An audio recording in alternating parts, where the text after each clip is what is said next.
பண்ண எக்ஸ்போலே கஷ்டப்பட்டு பண்ண எக்ஸ்போ சேலம் தான். பட் எனக்கு என்னெல்லாம் பண்ணக்கூடாதோ எல்லாம் பண்ணிட்டாங்க. இதுக்கு மேல தாங்குறதுக்கு என் பாடியில சக்தியே இல்லை. அவ்வளவு பார்த்துட்டேன்.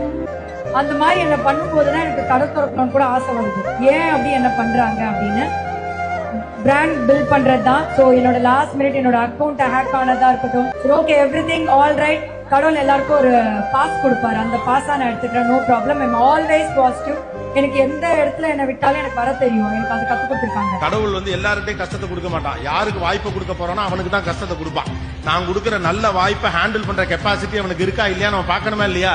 சும்மா போற வரவன்ட்டாலும் தூக்கியா கொடுக்க முடியும். ஒரு பொறுப்பை நான் ஒருத்தண்ட கொடுக்குறேன்னா அதை செய்யறதுக்கான கெப்பாசிட்டி இருக்கான்னு பார்ப்பேன். நான் எந்த ஒரு இன்ஃப்ளூயன்சர் வச்சும் இது வரைக்கும் நான் வீடியோஸ் பண்ணதில்லை.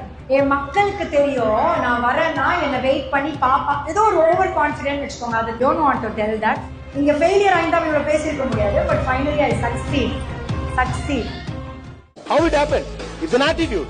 அப்படிதான்டா இருக்கும் பிசினஸ் தான். விழுந்தா தாண்டா எந்திரிக்கலாம். எங்க விழுகிறங்கிறது முக்கியம் இல்லடா, எழுறமா இல்லையாங்கிறதாண்டா முக்கியங்கிறதான பிசினஸ் மேன் கேரக்டர்.